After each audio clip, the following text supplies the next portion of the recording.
ॐ विश्वानि देव सवितर्दुरितानि परासु यद्भद्रं तन्यासु यद्भद्रं तन्यासु। महाभारत अनुशासन पर्व। जल्दी मरने के काम यदि किसी को करना हो और यदि करता हो और कमी पड़ती हो तो आज की शिक्षा ले लेवे, जल्दी टिकट कट जाएगा। जिन लोगों को इस बात का सिर दर्द है कि भाई जल्दी क्यों मर जाते हैं, वो भी आज की बातें सुन लें। और जिनको ये लगता हो कि भाई जल्दी तो नहीं मरना, लंबी आयु प्राप्त करनी है, 100 वर्ष जीना है, तो वो भी आज की बातों को सुन ले। तो अल्पायु और दीर्घ आयु, ये दो प्रकार की स्थितियां हैं। यदि व्यक्ति दीर्घायु होता है, दीर्घ जीवन जीता है, तो वह किस कारण से जीता है, और यदि उसका जल्दी खटिया उसकी बिछ जाती है, ठठरी उसकी बंध जाती है, यानी शांति पाठ जिसका हो जाता है जल्दी, तो वो क्यों हो जाता है, किस प्रकार से हो जाता है।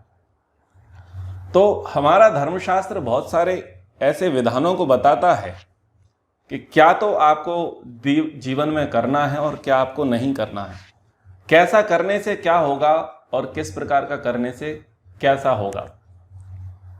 तो सबसे पहले हम दीर्घ आयु की बात कर लेते हैं, क्योंकि सबको क्या चाहिए, दीर्घ आयु, लंबा आयुष्य चाहिए। और लंबा आयुष्य किससे मिलेगा, वो सदाचार से मिलेगा। अब सदाचार जब कह दिया जाता है कि सदाचार से मनुष्य दीर्घायु पाता है, सदाचार से वो ऐसी संपत्ति पाता है जिससे वो इहलोक और परलोक में कीर्ति को प्राप्त करता है, तो सदाचार जब शुद्ध शब्द सुनते हैं तो फिर उसकी बुद्धि फ्लेक्सिबल होती नहीं है। सदाचार का मतलब क्या है। और जब ये कहा जाता है कि दुराचार जो है वो अल्पायु को लाने वाला है, अकाल मृत्यु को लाने वाला है, शास्त्र में जिसका विधान किया वो सदाचार, और शास्त्र में जिसका निषेध किया वो दुराचार। तो अब हम पढ़ते हैं, ये नास्तिका निष्क्रियाश्च गुरु शास्त्र अभिलंघन अधर्मज्ञा दुराचारा ते भवन्ति गतायुषः। तो दुराचारी कौन व्यक्ति हैं, यानी किन की आयु क्षीण हो जाती है, कम आयु वाले कौन होते हैं। तो जो नास्तिक हैं, ईश्वर के अस्तित्व को जो स्वीकार करने वाले नहीं हैं, वेदों के प्रति जो आस्था रखने वाले नहीं हैं, और किसी भी प्रकार के शुभ कर्म उनके जीवन में नहीं हैं, जिनको शुभ कर्मों की संज्ञा दी गई है, ऐसे शुभ कर्मों को जो बिल्कुल भी नहीं करते हैं, गुरु का, शास्त्र का और उनकी आज्ञा का जो उल्लंघन करते हैं। गुरु ने निर्देश किया ऐसा करो, लेकिन इग्नोर कर दिया। शास्त्र ने विधान किया इस प्रकार के कार्य करना चाहिए और इस प्रकार के ना करें, लेकिन उसको भी अवॉइड कर दिया, उसका भी उल्लंघन कर दिया, उसका आदेश, उसका उपदेश नहीं स्वीकारा, तो उससे व्यक्ति की आयु क्षीण हो जाती है। विशीला भिन्न मर्यादा नित्यम संकीर्ण मैथुन अल्पायुषो भवन्ति इह नरा निरयगामिनः। तो जो मनुष्य शील रहित है, यानी सदाचार से जो रहित है, शिष्टाचार से जो रहित है, और सदा धर्म की मर्यादा का भंग करने वाला है। धर्म की एक अपनी मर्यादा है, धर्म की अपनी एक सीमा है, जिस सीमा का, जिस मर्यादा का उल्लंघन किसी को भी करना श्रेयस्कर नहीं है, उसका परिणाम दुख ही होगा। तो जो भंग करेगा मारा जाएगा। तो जो मनुष्य शील रहित हैं, सदा धर्म की मर्यादा का जो उल्लंघन करने वाले हैं, और क्या कहते हैं, अन्य वर्ण की स्त्रियों के साथ संपर्क रखने वाले हैं, वे इस लोक में अल्पायु होते हैं और मरने के पश्चात नरक में जाते हैं। क्या कह रहे हैं, अन्य वर्ण की स्त्रियों के साथ संपर्क रखने वाले, तो अन्य वर्णों की स्त्रियों के साथ यदि संपर्क रहेंगे, उनके साथ उठना बैठना, मेल जोल, व्यवहार, छादन, भोजन आदि कुछ भी करेंगे, और वो क्या करेगा, आपके लिए आकर्षण लाएगा, काम वासना को बढ़ाएगा, और फिर आप एक व्यभिचार दोष में पड़ जाएंगे। उसका परिणाम ये निकलेगा कि जल्दी से टक जाओगे, जल्दी ठुकोगे भी, पिटोगे भी, सामाजिक मर्यादा का भी हानि होगी, और उनसे संबंध रखने पर शीघ्र नाश होगा। इसलिए अल्पायु वाले काम नहीं करना है। अगर आप दीर्घायु को चाहते हैं तो क्या करना है, सर्वलक्षण हीनोपि समद आचारवान नरः श्रद्धानो अनुसूयश शतम वर्षाणि जीवति। भले ही आपके अंदर कोई शुभ गुण ना हो, शुभ लक्षण ना हो, यानी आप अच्छे दिखते ना हो, आप अच्छे से बोल नहीं पाते हो, आपके शरीर अच्छा ना हो, आपका रूप अच्छा ना हो, तो जिनको शुभ लक्षण कहते हैं, भले ही आप उनसे हीन हो, आपके वस्त्र अच्छे ना हो, आपका भोजन अच्छा ना हो, आपका पात्र अच्छा ना हो, आपका स्थान अच्छा ना हो, आपके पास साधन अच्छे ना हो, ठीक है, भले ही हो, लेकिन आप सदाचारी हैं, आप श्रद्धालु हैं और दोष दृष्टि रहित हैं, तो ये गुण भी आपको क्या करेंगे, शतायुष बना देंगे। संसाधन, सौंदर्यता, ये सारी चीजें ये दीर्घ आयु को दीर्घ आयु देने वाली नहीं है। आपका व्यवहार मुख्य है। तो यदि आपका सदाचारी जीवन है, श्रद्धालु हैं आप, और दोष दृष्टि आपके अंदर नहीं है, आप दोष नहीं देखते हैं, तो आप दीर्घजीवी हो सकते हैं। लेकिन अल्पायु कौन होंगे? लोष्ट मर्दी तृणक्षेदी नख खादी च यो नरः नित्योच्छिष्ट सकुंश सको नेहायु विंदते महत। तो यहाँ पर व्यवहार शिक्षा दी जा रही है, और बच्चों को ऐसा करने से प्रायः माता पिता को रोकना चाहिए, क्योंकि बच्चे धीरे धीरे बड़े होते हैं और वो व्यवहार उनके अंदर एक बड़ा रूप धारण कर लेता है, उसका बड़ा तीव्र संस्कार बन जाता है। क्या कह रहे हैं कि व्यर्थ में ढेले फोड़ने वाला, तृण तोड़ने वाला, नख को चबाने वाला, सदा जूठा खाने वाला और अशुद्ध रहने वाला और जो चंचल होता है, ऐसे कुलक्षणी मनुष्य दीर्घ आयु को प्राप्त नहीं होता। अब ढेले फोड़ रहा है, अब बताओ ढेले फोड़ने मात्र से कोई व्यक्ति दीर्घायु हो जाएगा? हो जाएगा। ढेले फोड़ने से आयु नष्ट नहीं हो रही है, वो ऐसा काम कर रहा है जिस काम को उसे नहीं करना चाहिए, वो फालतू काम कर रहा है। ढेले फोड़ना का अर्थ होता है जो मिट्टी के ढेले होते हैं उनको फोड़ते रहता है बैठा बैठा। कई बच्चे बैठे होते हैं, मिट्टी में गड्ढा करते रहते हैं, ढेले फोड़ते रहते हैं, यानी कुछ ना कुछ अस्त व्यस्त कार्य वो करते रहेंगे। वो अस्त व्यस्त कार्य में उनकी रुचि बन जाएगी, और रुचि बन जाएगी तो क्या करेंगे, फिर वो दीवार बिगाड़ेंगे, गाड़ी खड़ी होगी तो उस पर स्क्रैच करेंगे, शीशा होगा तो उसे तोड़ देंगे, फिर धीरे धीरे क्या करेंगे, स्ट्रीट लाइट को तोड़ेंगे। क्योंकि संस्कार कहां से बनेंगे? ढेले से। और ढेले फोड़ना, पत्थर वो मारेगा, ढेले में पत्थर मारेगा, ढेले फोड़ेगा, तो इससे उसकी प्रवृत्ति बन जाएगी कुछ ना कुछ करें, उसका हाथ चलता रहेगा। और वो कहां तक हो जाएगा, वो किसी का दरवाजा भी तोड़ देगा, किसी का कांच भी फोड़ देगा, किसी का साइड ग्लास भी तोड़ देगा। तो ये प्रवृत्ति बच्चों में ऐसे आती है। अगर आपके आसपास ऐसे बच्चे हैं और आपके बच्चों में ये आदत है कि वो वस्तुओं को बिगाड़ देते हैं, दीवालों पर स्क्रैच लगा देते हैं, गाड़ियों को बिगाड़ देते हैं, गाड़ी की सीट फाड़ देते हैं, ठीक है, और राह चलते स्ट्रीट लाइट है उसको फोड़ देते हैं, तो उसे रोक दें, क्योंकि ये भविष्य में बहुत भीषण स्थिति को लेकर के आएगा, वो फालतू पत्थरबाज बन जाएगा। तो वो एक आगे उसके लिए भविष्य उसका सुरक्षित नहीं है, इसलिए इस प्रकार के व्यवहार को बंद कर देना चाहिए। तृण तोड़ने वाला, ये तृण तोड़ना ये पता नहीं सब लोगों की आदत होती है। लोग क्या करेंगे, बगीचे में जाएंगे, वो बगीचों में जो पौधे हैं उन पौधों को पानी तो देंगे नहीं, पर राह चलते चलते क्या करेंगे, पत्ता तोड़ लिया, डाली तोड़ दी, फूल तोड़ लिया, फल तोड़ लिया। ये व्यवहार करते हैं, यानी अच्छा तो वो कुछ कर नहीं रहे हैं और वो बुरा करने लग जाते हैं। तो ये हाथ जो है इसको बोलते हैं इंद्रिय संयम। इस इंद्रिय संयम को हमें बनाए रखना है, ये हाथ फालतू नहीं चलाने हैं।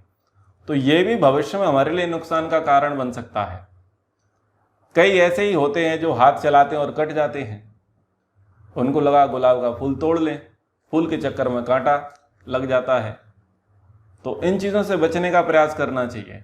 बच्चों की ऐसी हैबिट होती है, अगर आप कभी अपने बच्चों को गार्डन लेकर के जाएं तो इस बात पर विशेष ध्यान दें कि वो फूल पत्तियों को, इन चीज़ों को ना तोड़ें। धीरे धीरे क्या होता है कि जैसे जैसे बच्चा बड़ा होता है, बस यहाँ से उसके संस्कार बढ़ जाते हैं। आज वो फूल पत्तियों को तोड़ रहा है, कल ना जाने क्या क्या तोड़ेगा, क्योंकि उसका अभ्यास हो जाएगा तोड़ने और फोड़ने का। और फिर लोग शिकायत करेंगे, क्या कहेंगे, आपका बच्चा बेकार है, बैड मैनर्स हैं, आपने उसे गुड मैनर्स नहीं सिखाए। फिर वो माता पिता को भी अच्छा नहीं मानेंगे। तो ये व्यवहार हैं जिन व्यवहारों से बचना चाहिए। नखों को चबाने वाला, बहुत सारे लोग होते हैं नाखून चबाते रहते हैं। अब नाखून हड्डी है, इसको चबाना नहीं चाहिए, ये ठीक नहीं रहता है। ये तो बाय प्रोडक्ट है, यानी बाहर निकलने वाली चीज़ें हैं, बाहर फेंकने वाली चीज़ें हैं और चबाने वाली चीज़ें नहीं हैं। कुछ लोग नाखून काटते हैं और नाखून काटते समय असावधानी क्या रखते हैं, नाखून काट करके खुले में छोड़ देते हैं। पक्षी जो होते हैं, पक्षी उसे चावल समझ करके खा लेते हैं और उसको खाने से, निगलने से पक्षी की मृत्यु हो जाती है। इसलिए नाखून काटते समय ये ध्यान रखें कि नाखून काट लिए तो आप ऐसी जगह रख दें उनको, या गड्ढे में दबा दें, यानी किसी पक्षी को, किसी कीड़े को उसका भक्षण ना करना पड़े, क्योंकि वो तो अबोध है, वो तो जानता नहीं है। और किसी भ्रम में आकर के अगर वो खा ले तो उसके प्राण खतरे में पड़ जाएंगे और इसके कारण बनेंगी हमारी असावधानियां, उसका हमें पाप लगेगा। इसलिए इस व्यवहार को भी बच्चों को समझाना चाहिए, स्वयं भी समझना चाहिए। अशुद्ध रहने वाला और चंचल, जो गंदा रहता है, मैला रहता है, और जो चंचल मति का व्यक्ति है, वो भी क्या होता है, अल्पायु को प्राप्त करता है। अल्पायु के बड़े बड़े कारण, यानी जल्दी मरने के जो कारण हैं, उन जल्दी मरने के कारणों में जो विशेष कारण है, जो महाभारतकार कहता है, परदारा न गंतव्या सर्ववर्णेषु करहिचित् न हीदृश्य मानो मनायुष्यम लोके किंचन विद्यते यादृशम पुरुषस्येह परदारोपसेवनम। किसी भी वर्ण के मनुष्य को कभी भी पर स्त्री से संसर्ग नहीं करना चाहिए। ये सबसे बड़ा मरने का कारण है। आज जितने क्राइम होते हैं, उन क्राइमों का सबसे बड़ा आधार है व्यक्ति का संयमित जीवन ना जीना। महर्षि मनु जी, महर्षि वाल्मीकि जी, महर्षि वेदव्यास जी, इन तीनों की प्रतिष्ठा सनातन समाज में रही है। तीनों एक स्वर में एक बात कहते हैं कि दूसरे का जो धन है, उस धन को मिट्टी के ढेले के समान मानो और दूसरे की स्त्री को माता के समान मानो। अपनी स्त्री के साथ भोग करो और दूसरी स्त्रियों पर नजर मत रखो। संक्षिप्त ये बात मैंने कही। तीनों ऋषि इस बात को कहते हैं और वो कहते हैं कि यदि तुम दूसरे के धन और दूसरे की स्त्री पर नजर गड़ाओगे तो तुम मारे जाओ। अब इसके दो उदाहरण मैं आपको दे देता हूं। लोग रामायण सुनते हैं, महाभारत सुनते हैं, लेकिन इतनी सी बात उनको समझ में नहीं आती। रावण की मृत्यु का कारण क्या था? रावण की मृत्यु का कारण था दूसरे की स्त्री से भोग करने की इच्छा रखना। बस ये उसके दुख मरने का कारण था। पूरे कुल का विनाश हो गया केवल एक दोष के कारण से। धृतराष्ट्र का पुत्र दुर्योधन हुआ, उसके नाश का कारण क्या था? दूसरे के धन को अपना धन बना लेना। परद्रव्य, परदारा, इन दोनों को आप लेने का, भोगने का, हत्याने का सोचोगे, इसका मतलब यह है कि आप अपने चिता के लिए लकड़ियां तैयार करा लो, और केवल अपनी नहीं, पूरे कुटुंब की। ये तुमको भी मारेगा, तुम्हारे पूरे कुटुंब को आग लगा देगा।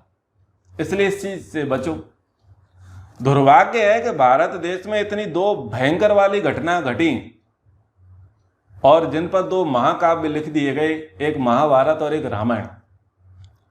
और उस भारत देश के जो सनातनी है वो इस बात से शिक्षा आज तक नहीं ले पाए। आप मुसलमानों की बात छोड़ दो, उनका सिद्धांत अलग है, उनकी कुरान अलग है, वो तो कुछ और ही कहती है। आप ईसाइयों की बात छोड़ दो, क्योंकि उनका सिद्धांत, उनका विचार बिल्कुल अलग है। वो तो इसके लिए करने के लिए एग्री करते हैं, वो इसमें दोष नहीं मानते। दूसरे के धन और दूसरे की स्त्री को लूटने में वो दोष नहीं मानते। लेकिन जो आज वर्तमान में हिंदू जिसे कहा जा रहा है, जो मूलतः है आर्य वैदिक सनातनी, उनके धर्मशास्त्र ये कह रहे हैं कि इनसे बचो, इनसे दूर रहो। लेकिन भारत में सबसे ज्यादा हिंदू परिवारों के, हिंदू समाज के, संस्कृति के नष्ट होने का सबसे बड़ा जो कारण अगर देखते हैं तो वो क्या है? दूसरे का धन और दूसरे की दारा। हमारा सब कुछ नष्ट हो गया, लेकिन क्या नष्ट नहीं हुआ? परिवार नष्ट नहीं हुआ। और परिवार को नष्ट करने के लिए वो पश्चिमी मीडिया आतुर है, वो परेशान है कि इनका हमने सब नष्ट कर दिया, लेकिन इनका परिवार नष्ट नहीं हुआ। इसलिए क्या करते हैं, वो पिछले 40 साल से टेलीविजन में क्या दिखाते हैं? वो टेलीविजन में ये दिखाते हैं कि जिसका विवाह हुआ उसकी कोई प्रेमिका थी, उस लड़के की कोई प्रेमिका थी, और उस प्रेमिका को चाहने वाला कोई और प्रेमी था। वो ऐसी जलेबी की तरह उस लाइन बनी रहती है। हर टीवी चैनल में, हर जो शो है, रात्रि के जो शो आते हैं, धारावाहिक आते हैं, उसमें सबसे ज्यादा ये दिखाया जाता है कि वो जो विवाहित स्त्री है उसका किसके साथ चक्कर है, और जिसके साथ चक्कर था उसका किसके साथ चक्कर है। फिर जो विवाहित पुरुष है उसका किस दूसरी स्त्री के साथ चक्कर है, और वो दूसरी स्त्री का किस पुरुष के साथ चक्कर है, सबसे ज्यादा ये दिखाया जाएगा। फिर उसे बार बार दिखा करके उस भ्रष्टाचार को शिष्टाचार सिद्ध किया जाएगा। उसे ये बताने का प्रयास किया जाएगा कि ये तो चलता है, ये तो होता है, और ये चलता है, ये होता है। और उसके बाद कानून आ गया लिव इन रिलेशनशिप। बोले तुम अपने पति को छोड़ करके, अपनी पत्नी को छोड़ करके जिसके साथ सो, जिसके साथ रहो, तुम्हारी मर्जी, सरकार कुछ नहीं, सरकार तुम्हें नहीं रोकेगी। यानी परिवार तोड़ने के बिल्कुल कगार पर आ चुके हैं। बस तू छू और मैं गिरी, तुमको छूना मात्र है, यानी बस बोलना मात्र है, और उतने मात्र में आपका परिवार जो है ताश के पत्तों की तरह बिगड़ जाएगा। क्योंकि पूरी प्लानिंग 40 साल हो गए उनको करते करते, मीडिया वालों को, क्योंकि वो लगे हैं परिवार तोड़ने में। और आज परिवार टूटने के इस कगार पर आ गए हैं कि हिंदू समाज में लड़के लड़की परिवार बसाना ही नहीं चाहते। यानी वो 70 से 80% अपने चाल में कामयाब हुए, अपने उद्देश्यों में सफल हुए। उनके उद्देश्यों की सफलता का कारण है उनका सतत प्रयास, उनका विजन, उनका उद्देश्य बदला नहीं। उन्होंने चौतरफा तरीके से आपको वेब सीरीज के माध्यम से, फिल्मों के माध्यम से, गानों के माध्यम से, टीवी सीरियल्स के माध्यम से, एडवर्टाइजमेंट के माध्यम से आपको यह बताने का प्रयास किया कि आप फैमिली ब्रेक कर सकते हैं, आप किसी भी स्त्री के साथ, किसी भी पुरुष के साथ संबंध कर सकते हैं, और किसी भी स्त्री का, किसी भी पुरुष और एक स्त्री का 10-10 पुरुषों के साथ संबंध अगर हो तो वो कोई बुरी बात नहीं है, ये आधुनिकता है।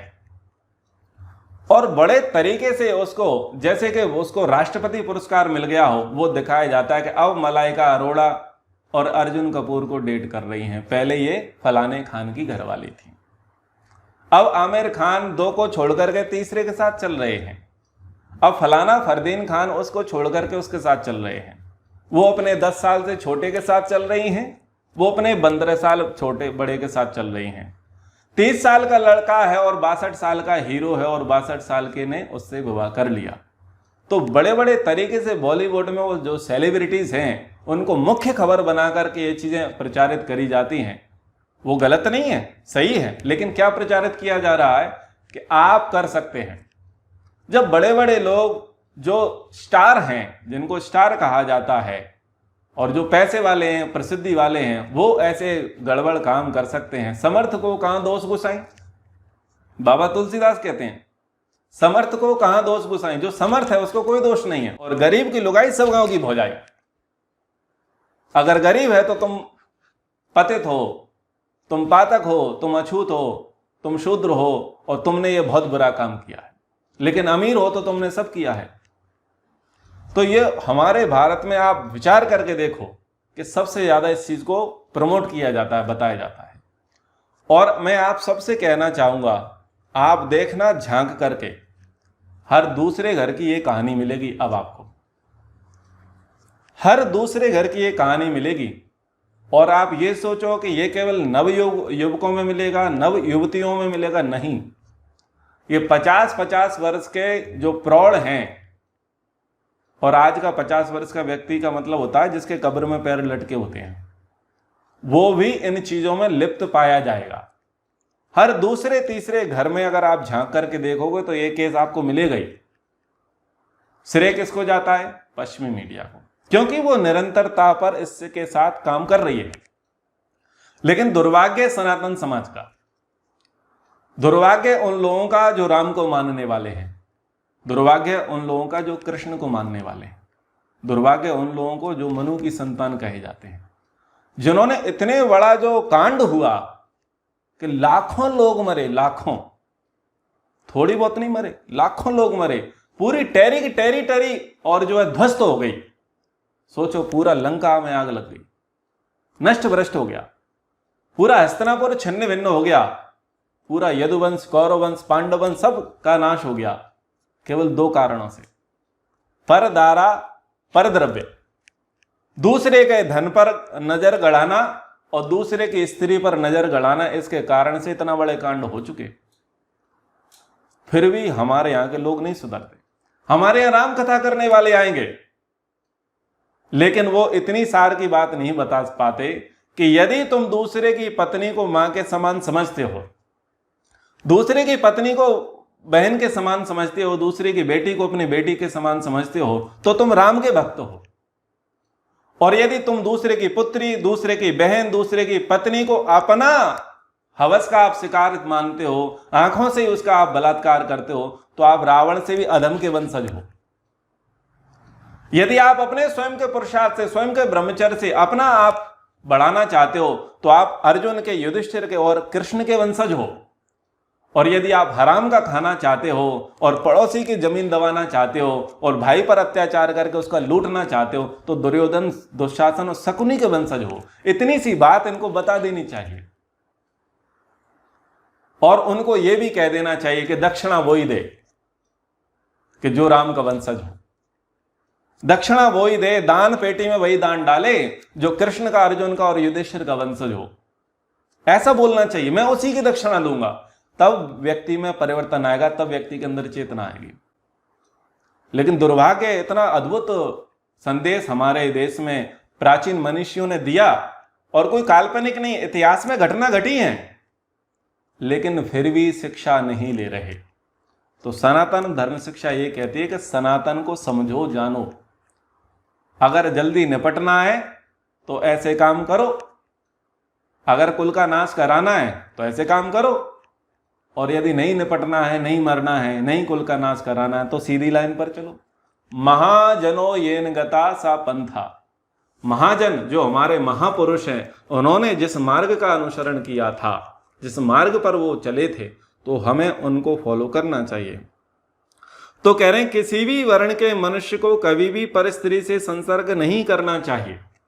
आगे कहा, पर स्त्री संसर्ग से मनुष्य की आयु शीघ्र समाप्त हो जाती है। संसार में पर स्त्री के साथ मैथुन के समान मनुष्य की आयु को नष्ट कर देने वाला कोई दूसरा कार्य नहीं है। स्पष्ट महर्षि वेदव्यास जी कहते हैं कि भाई ये काम मत करो, बिल्कुल भी मत करो, ये आपको निपटाने वाला है, आपका सत्यानाश कर देने वाला है। तो यदि आप दीर्घ आयु चाहते हैं तो क्या करें? महर्षि मनु जी कहते हैं, अभिवादन शील से नित्य वृद्धोपसेवना चत्वारि तस्य वर्धन्ते आयुर्विद्या यशोबलम। महर्षि मनु जी ने संविधान में लिखा है कि आपको बड़ों को नमन करना चाहिए। यहां पर पितामह भीष्म युधिष्ठिर से कहते हैं, माता पितरम उत्थाय पूर्वम एव अभिवादयेत आचार्यम अथवा अपि अन्यम तथा आयु विन्दते महत्। तो बच्चों को हमें क्या सिखाना है?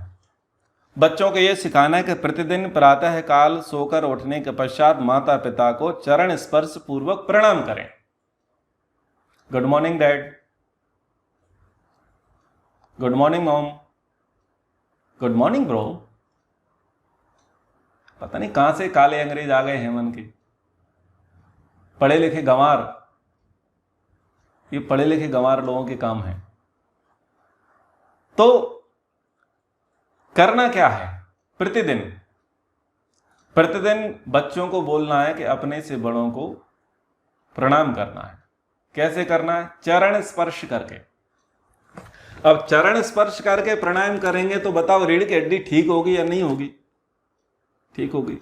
और देखो जैसे जैसे आयु बढ़ती चली जाती है वैसे ही रीढ़ की हड्डी खराब होती चली जाती है। और यदि आपके पास पैसा आ गया, पद आ गया, 4 बातें अच्छी आ गई लक्षण की, तो जिनके पैर छूने हैं फिर आपकी वो कमर झुकेगी नहीं, वो सतर रहेगी, सीधी ऐसे रहेगी। तो इस पर तो मैं विशेष कहता हूं कि आजकल लोग सबसे ज्यादा शर्माते हैं किस बात को? पांव छूने में। और ये भी कहां सिखाया जाता है? ये भी इडियट बॉक्स सिखाता है। जब वहां पर कोई कलाकार अपने सीनियर्स का जो गुरु होते हैं, जिनको वो अपने आदर्श मानते हैं और आदर्श मानते हैं, उनके पैर छूने अगर वो जाते हैं तो वो क्या कहते हैं? नहीं नहीं नहीं, मुझे इंसल्ट फील मत कराओ, गिल्टी फील मत कराओ, ये अच्छी बात थोड़ी है। हक करो, किस करो, हैंडशेक करो। बताओ क्या सिखा रहे हैं? वो आशीर्वाद देना नहीं चाहते, पैर छुलाना नहीं चाहते। उनको क्या लगता है ये दोयम दर्जे की संस्कृति है। बेस्ट संस्कृति क्या है? वो चाहते हैं कि आप किस करिए खुले मंच पर, वो चाहते हैं कि आप हक करें, वो चाहते हैं कि आप हैंडशेक करें। और कोरोना वायरस ये सिखा गया था ना, 2 गज की दूरी और नमस्ते जरूरी। पूरे भारत ने यही शिक्षा दी पूरी दुनिया को, दूर रहो बेटा, नमस्ते करो, यही शाश्वत अभिवादन है। लेकिन ये टीवी वाले जो भांड हैं, जो कोठे वाले हैं, पहले कोठा नगर के ऐसे क्षेत्र में रहता था जो त्याज्य होता था, हीन होता था। अब वो कोठे वाले बंबई में जाकर के बैठ गए हैं और वो कोठे वालों ने अपने इंडस्ट्री का नाम रखा है बॉलीवुड। वहां की मोस्टली स्त्रियां वैश्यावृत्ति वाली हैं, उनका कोई चरित्र नहीं होता। और मोस्टली जो पुरुष होते हैं वो शुद्ध कोठे वाले होते हैं, ठेकेदार होते हैं, जिनको आजकल ना जाने क्या क्या अलग अलग शब्दों से प्रयोग, जुगेलो वगैरह कुछ ऐसे प्रयोग किए जाते हैं। वो ऐसे लोग हैं जिसको विवाह में जितनी देर लग रही है वो उतनी बड़ी चरित्रहीन व्यक्ति है। जो विवाह नहीं करना चाहता, इसका अर्थ यह है कि वो बहुत बड़ा चरित्रहीन व्यक्ति है। और ये तो प्रमाण है, इसमें कुछ विशेष कहने की आवश्यकता है ही नहीं। जो 50-50 साल में भी अपने आप को युवा मानता है और विवाह से भागता है और उसको अपना कल्चर बनाता है और लोग उसको आदर्श मानते हैं, तो ये क्या है? ये पश्चिमी मीडिया का प्रभाव है। क्योंकि पश्चिमी मीडिया ये नहीं चाहती कि विवाह हो, गृहस्थी रहें, परिवार में एकजुटता हो, लोगों के अंदर मर्यादा अनुशासन हो। तो बड़े बड़े सेलिब्रिटी क्या करते हैं, मंचों पर पैर छुलाने से मना करते थे। अब बताओ उस समय उनमें जूता मारना चाहिए नहीं मारना चाहिए? जो पैर छुलाने से मना कर दे वो जूता मारने के लायक व्यक्ति है फिर। क्यों? वो 2 चीजों का निरादर कर रहा है। एक तो जो व्यक्ति पैर छूने आया था उसकी भावना का उसने निरादर किया, और दूसरी हमारी जो संस्कृति है कि बड़ों का सम्मान करें, उस संस्कृति पर वो कुठाराघात कर रहा है। तो वास्तव में वो पैर छूने के लायक है अब होते नहीं है जब वो ऐसा करते हैं। और अगर स्त्रियों की बात करें, जो मंचों पर स्त्रियां होती हैं, उनको तो लगता है बस पैर तो छुओ मत, आप गाल छू लो, हाथ छू लो और हमें पूरा छू लो चलेगा, पैर मत छुओ बस। ये भी आप खूब देखते होंगे, तो बस पैर मत छुओ। वो बहुत गिल्टी फील करते हैं। ऊपर तो मैं जितना छूना है छुओ, फ्री अटैक। एक भांड जो है, जो किंग खान बना फिरता है, उसने केबीसी में गया वो, तो एक महिला को कहा कि यदि आप जीतना चाहते हैं तो आप मुझे हक कर लीजिए। उसने कहा कि तू अपना ये जो है यहीं अपना संभाल करके रख, मुझे तेरे से हक करने का कोई शौक नहीं है। ये थी बात। उसको खुले मंच पर तमाचा मारा। और वही झंडूबाम क्या करता है, एक बार उसका एक वीडियो वायरल हुआ कि जो हिंदू लोग होते हैं उनकी लड़कियां होती हैं, लड़के होते हैं, उनको तो वो गले लगाता है, और जब वो काले लिबास में बदन आ जाता है तो उसको बोलता है आदाब। मतलब वो दिखाना चाहता है कि हम इतने संस्कारी हैं और तुम लोग ऐसे हो। तो बहुत तरीके से ये लोग हमको बर्बाद कर रहे हैं। समझो, ये पढ़ाई लिखाई, ये आधुनिकता की दौड़, ये पश्चिमी व्यवहार क्या है? ये यही है कि जो आपके परिवार को तोड़ रहे हैं, आपकी संस्कृति को तोड़ रहे हैं, आपकी मर्यादाओं को छिन्न भिन्न कर रहे हैं। तो इन लोगों से सावधान रहो। ये आदर्श तो छोड़ो, इनसे तो मनोरंजन के लायक भी नहीं है। इससे श्रेष्ठ थे नट नर्तकी। जो नट नर्तकी हुआ करते थे पहले, वो श्रेष्ठ हैं। ये तो दोयम दर्जे के लोग हैं। ये कितना ही अच्छा किरदार निभा लें, परंतु व्यक्तिगत जीवन में ये दुराचारी ही है। तो इन दुराचारियों का जो जीवन दिन का दुराचारी है, उनकी कला से कभी प्रभावित नहीं होना चाहिए और इनका बायकॉट करना चाहिए, इनका बहिष्कार करना चाहिए।